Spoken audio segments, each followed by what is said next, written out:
வித்யா வசந்தத்தினூடாக இணைந்திருக்கும் மாணவர்கள் அனைவருக்கும் எனது வணக்கம். இன்று நாம் தரம் 8 அலகு 7 உள்ள ஓட்டமின்னியல் தொடர்பான அளவீடுகள் எனும் பாடத்தினை கற்க இருக்கின்றோம். அதன் அடிப்படையில் மின்சக்தி என்பது சக்தி வடிவங்களில் பிரதானமான ஒன்றாகும். மின்சக்தி தொடர்பாக தரம் 6 மற்றும் தரம் 7 கற்ற விடயங்களை நாங்கள் இன்று சற்று பார்த்துவிட்டு தரம் 8ற்குள் நுழையலாம். அதன் அடிப்படையில் அன்றாட வாழ்க்கையில் மின்னை பயன்படுத்தல் தொடர்பாக தரம் 6 கற்றிருப்பீர்கள். மற்றும் மின்னை பிறப்பிக்கும் முறைகள், அதன் தொடர்ச்சியாக மின்சுற்று, அதன் கூறுகள் மற்றும் அதன் குறியீடுகள் தொடர்பாகவும் கற்றிருப்பீர்கள். மற்றும் கடத்திகள், காவலிகள் தொடர்பாகவும் பார்த்திருப்பீர்கள். அடுத்ததாக தரம் 7 கற்ற விடயங்களை நாங்கள் நோக்குவோமாயின் மின்னோட்டத்தின் வகைகள், அதன் அடிப்படையில் ஏசி எனப்படும் ஆடலோட்டம் மற்றும் டிசி எனப்படும் நேரோட்டம் மற்றும் மின் முதல்களாக எளிய மின்கலங்கள், டைனமோ, சூரிய கலங்கள் தொடர்பாக நாங்கள் தரம் 6 மற்றும் தரம் 7 கற்றிருக்கின்றோம். அதன் தொடர்ச்சியாக தரம் 8 கற்க உள்ள விடயங்களான மின்னோட்டம் மற்றும் அழுத்த வேறுபாடு, கடத்தியின் தடைகள் தொடர்பாக கற்க இருக்கின்றோம். அதன் தொடர்ச்சியாக இன்று நாம் மின்னோட்டம் தொடர்பாக பார்க்கும்போது, மின்னோட்டம் என்றால் என்ன? மூடிய சுற்றில் மின் ஏற்றங்கள் பாய்ச்சலின் காரணமாக மின்னோட்டம் ஏற்படுகின்றது. அதாவது மூடிய மின் சுற்று ஒன்றில் மின்னேற்றங்களின் பாய்ச்சலினால் மின்னோட்டம் ஏற்படுகின்றது என நாங்கள் பார்க்கலாம். மற்றும் மின்னோட்டம் குறித்த திசையிலேயே பாயும். மின்னோட்டம் என்பது குறித்த திசையிலேயே பாயக்கூடியதாக இருக்கும். மின்னோட்டம் நேர்முனையிலிருந்து மறைமுனையை நோக்கி செல்லும். அதாவது மின்னோட்டம் என்பது மின்கலத்தின் ஒரு மின்முதலின் நேர்முனையிலிருந்து மறைமுனையை நோக்கியதாக செல்லும். இங்கே நீங்கள் படத்தில் கூட பார்க்கலாம், மின்கலம் ஒன்று வைக்கப்பட்டுள்ளது. அம்மின்கலத்தின் நேர்முனையிலிருந்து மறைமுனையை நோக்கி மின்னோட்டம் செல்வதையும் மின்குமுள் ஒளிர்வதையும் உங்களால் அவதானிக்கக்கூடியதாக இருக்கும். ஆம் மாணவர்களே, அடுத்ததாக நாம் மின்கலத்திலிருந்து மின்னோட்டம் பாயும் விதம் தொடர்பாக இன்று பார்க்க இருக்கின்றோம். இங்கே மின்கலம் ஒன்று தடைக்கு பொருத்தப்பட்டுள்ளது. இதன்போது அம்புக்குறிகள் மூலம் மின்கலத்தின் நேர்முனையிலிருந்து மறைமுனையை நோக்கி மின்னோட்டம் செல்வது உங்களுக்கு காட்சிப்படுத்தப்பட்டுள்ளது. ஆம் மாணவர்களே, இதன் தொடர்ச்சியாக மின்னோட்டம் குறித்த திசையிலேயே பாயும் என்பதை நாங்கள் ஒரு செயற்பாட்டினூடாக அவதானிக்க இருக்கின்றோம். அதன் அடிப்படையில் இங்கே ஒரு மின்கலத்துடன் ஒரு எளிய மின்மோட்டார் ஒன்று பொருத்தப்படுகின்றது. சிறிய ரக மின்மோட்டார் ஒன்று பொருத்தப்படுகின்றது. அது சுழலும் திசையை அவதானியுங்கள். இங்கே மின்மோட்டார் சுழல்கின்றது. இப்பொழுது மின்கலத்தின் முனைகளுடன் அம்மின்மோட்டார் மாற்றி இணைக்கப்படுகின்றது.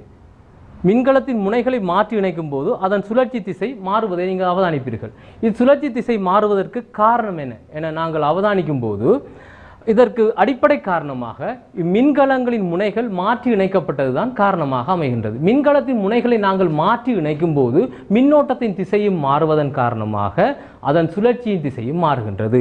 ஆம் மாணவர்களை, நாங்கள் தொடர்ச்சியாக பார்க்கும்போது இம்மின்னோட்டத்தின் திசையை நாங்கள் அறிவதற்கு பயன்படுத்தக்கூடிய கருவிகள் என்ன என்பதை நோக்குவோம். அதன் அடிப்படையில் மையப்பூச்சிய கல்வனோமானி, அடுத்தது மையப்பூச்சிய அம்பியர்மானி மற்றும் மில்லி அம்பியர்மானி போன்றவற்றை நாங்கள் மின்னோட்டத்தின் திசையை அறிய பயன்படும் கருவிகளாக கருதலாம். இங்கே நீங்கள் படத்தில் கூட அவற்றின் பார்க்கக்கூடியதாக இருக்கும் திரை. மின்னோட்டத்தை அளவிடல், மின்னோட்டத்தை அளவிடல் என்னும் தொடர்பான சில விடயங்களை நாங்கள் பார்க்க இருக்கின்றோம். அதற்காக சில நியதிகளை நாங்கள் நோக்க வேண்டியிருக்கின்றது. இங்கே மின்னோட்டத்தை குறிக்க பயன்படும் குறியீடாக கேபிட்டல் ஐயை நாங்கள் குறிப்பிடுவோம். மின்னோட்டத்தை அளக்கும் சர்வதேச அலகாக அம்பியர், அதாவது கேபிட்டல் ஏ குறிக்கப்படும்.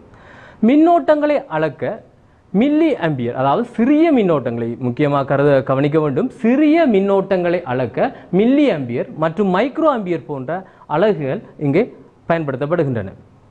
மாணவர்களே, மின்னோட்டத்தை அளக்க சர்வதேச அலகாக அம்பியர் என்னும் அலகு பயன்படுத்தப்படுகின்றது. சிறிய மின்னோட்டங்களை அளக்க மில்லி அம்பியர் மற்றும் மைக்ரோ அம்பியர் போன்ற அலகுகள் பயன்படுத்தப்படுகின்றன.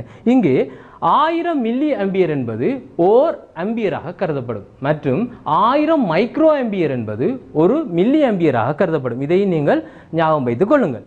அதன் அடிப்படையில் நாங்கள் தொடர்ச்சியாக பார்க்கும்போது மின்னோட்டத்தை அளக்கும் உபகரணம் யாது எனும் பார்க்கும்போது அம்பியர்மானியாக அமையும். மின்னோட்டத்தை அளக்கும் கருவியாக நாங்கள் அம்பியர்மானியை கருதுவோம். அம்பியர்மானியின் குறியீடு திரையில் காட்டப்பட்டுள்ளவாறு அமையும். திரையில் காட்டப்பட்டுள்ள குறியீட்டையே நாங்கள் அம்பியர்மானியின் குறியீடாக நாங்கள் மின் சுற்றுகளில் பயன்படுத்துவோம்.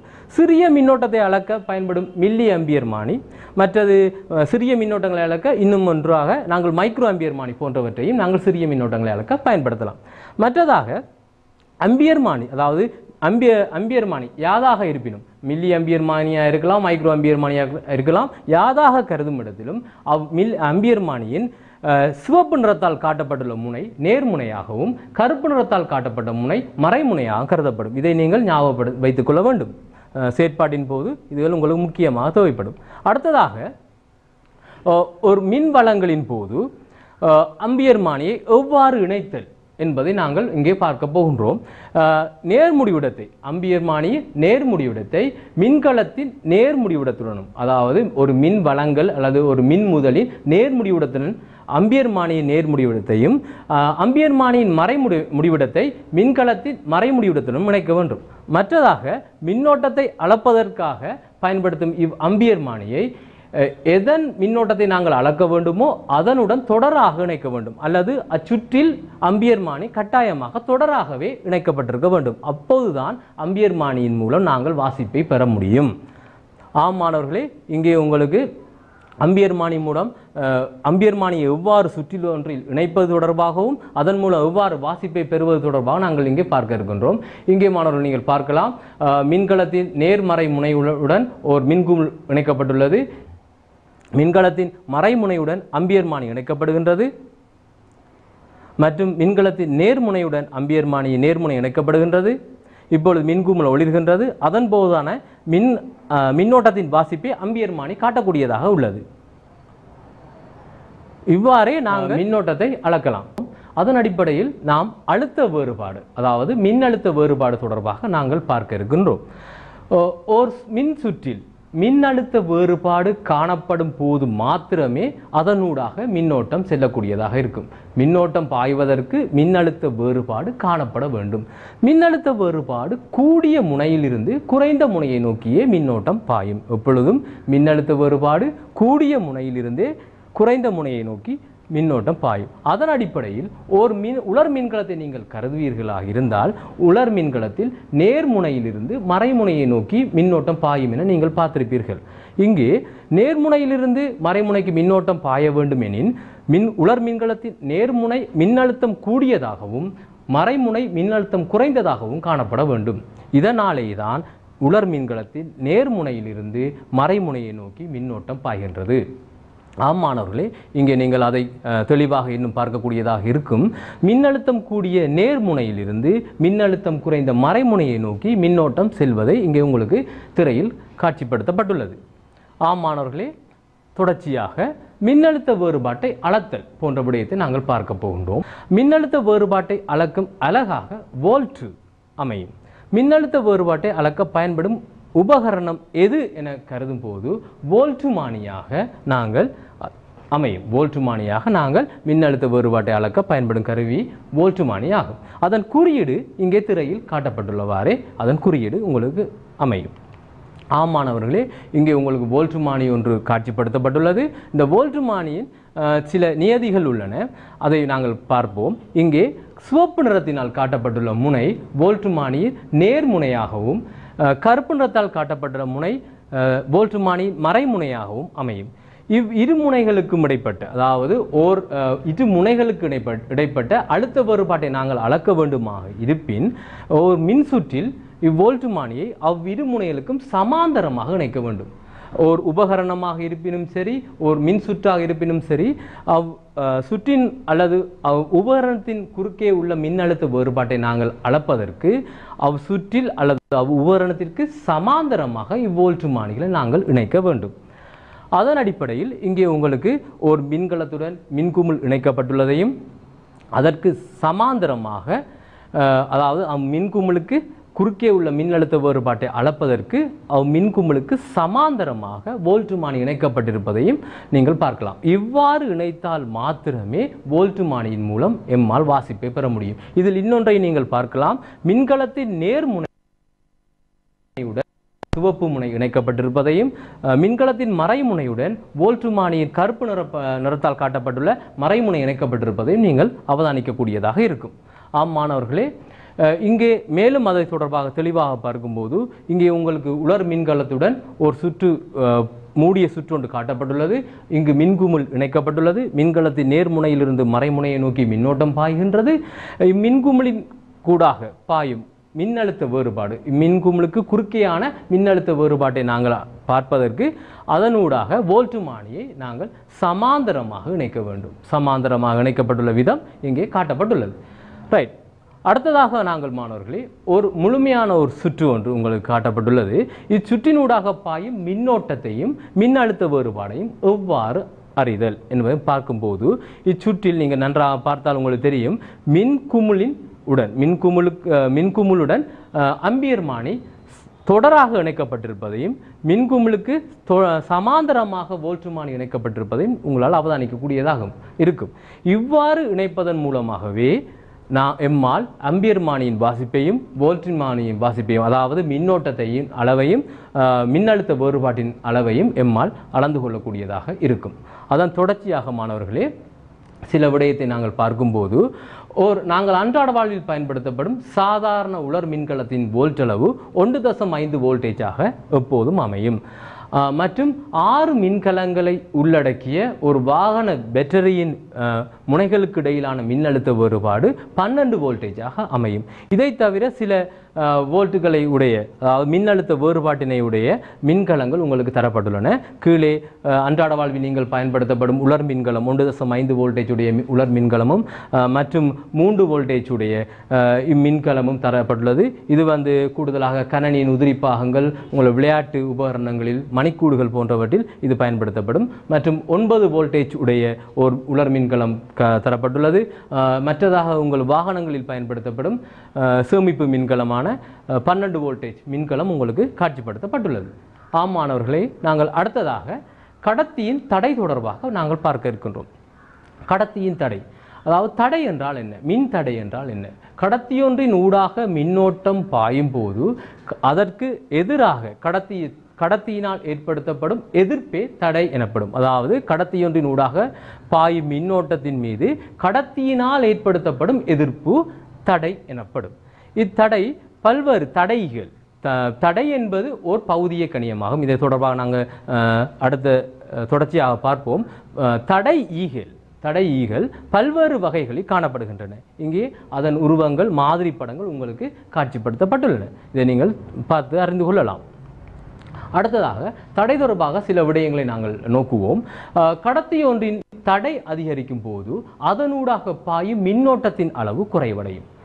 கடத்தி ஒன்றினூடாக பாயும் மின்னோட்டத்தின் அளவை கட்டுப்படுத்துவதில் பிரதானமாக செல்வாக்கு செலுத்துவது அதன் தடையாகும். அவை கடத்தியொன்றின் தடை அதிகரிக்கும் போது அதனூடாக பாயும் மின்னோட்டத்தின் அளவு குறையும். கடத்தியொன்றின் தடையை மாற்றுவதன் மூலம் அதனூடாக பாயும் மின்னோட்டத்தின் அளவை மாற்றலாம் என்பது உங்களுக்கு இதன் மூலம் தெளிவாகின்றது. ஆம் மாணவர்களே, ஒரு மின் உபகரணத்தின் ஊடாக மின்னோட்டம் பாயும் அளவை நாங்கள் கட்டுப்படுத்த வேண்டும் எனில் அதற்கு பொருத்தமான தடையை நாங்கள் இணைக்க வேண்டும். தடையை இணைப்பதன் மூலம் அதனூடாக பாயும் மின்னோட்டத்தின் அளவை நாங்கள் கூட்டி குறைக்கலாம், அதாவது கட்டுப்படுத்தக்கூடியதாக அமையும். ஆம் மாணவர்களே, மற்றும் ஒரு விடயம், உலோகங்கள் கடத்திகள் ஆக்கப்பட்டுள்ள உலோகங்களின் அடிப்படையில் அதன் தடை பெருமானம் மாறுபடும். உதாரணமாக செப்பு கம்பியாக இருக்கலாம் அல்லது அலுமினிய கம்பியாக இருக்கலாம். இவ்வாறான கம்பிகளை பயன்படுத்தும் போது அதனூடாக பாயும் மின்னோட்டத்தின் அளவு மாறுபடும். இதற்கு காரணம் அவ்வுலோகங்கள் ஆக்கப்பட்ட திரவியத்தின் அடிப்படையில் அவற்றின் தடை பெருமானம் மாறுபடும். தடை பெருமானம் மாறுபட அதனூடாக பாயும் மின்னோட்டத்தின் அளவும் மாறுபடும். ஆம் மாணவர்களே, தடையின் பெருமானம் என்பது அதன் நிற வளையங்களின் அடிப்படையில் எம்மால் கண்டறியக்கூடியதாக இருக்கும். தடைகளின் தடை பெருமானம் நிற வளையங்களால் காட்டப்படும். இங்கே உங்களுக்கு பல்வேறு தடைகள் காட்டப்பட்டுள்ளன. அவற்றின் நிற வளையங்கள் காணப்படுவதும் உங்களுக்கு தெரிகின்றது. இவ்நிற வளையங்களின் அடிப்படையிலேயே அவற்றின் பெருமானங்களை, தடை பெருமானத்தை எம்மால் அறியக்கூடியதாக இருக்கும். இது தொடர்பாக நாம் தரம் 10, 11 போன்ற வகுப்புகளில் அது தொடர்பாக நாங்கள் மேலும் கற்கக்கூடியதாக இருக்கும். ஆம் மாணவர்களே, தடை எனும் பௌதிக கணியம் பயன்படுத்தப்படும் ஓர் உபகரணமே தடையீ ஆகும். மீண்டும் ஒரு தடவை, தடை எனும் பௌதிக கணியம் பயன்படுத்தப்படும் ஓர் உபகரணமே தடையி ஆகும். தடை என்பது வேறு, தடையி என்பது வேறு. இதை நீங்கள் தெளிவாக தெரிந்து கொள்ள வேண்டும். தடை என்பது ஓர் பௌதிக கணியம், தடையி என்பது ஓர் உபகரணம். தடையை குறிப்பதற்கு பயன்படுத்தப்படும் குறியீடு ஆர் ஆகும். தடையை அளக்கும் அலகு, சர்வதேச அலகு ஓம் எனும் குறியீடாகும். மின் சுற்றில் தடையை காட்ட பயன்படுத்தப்படும் குறியீடுகளாக இங்கே காட்சிப்படுத்தப்பட்ட குறியீடுகளை நீங்கள் பயன்படுத்த வேண்டியிருக்கும். ஒரு மின்சுற்று அமைக்கும் போது தடை ஈ எனும் உபகரணத்தை நாங்கள் இணைப்பதை காட்டுவதற்காக இங்கே திரையில் காட்டப்பட்டுள்ள உபகரண குறியீடுகளைத்தான் நீங்கள் பயன்படுத்த வேண்டியிருக்கும்.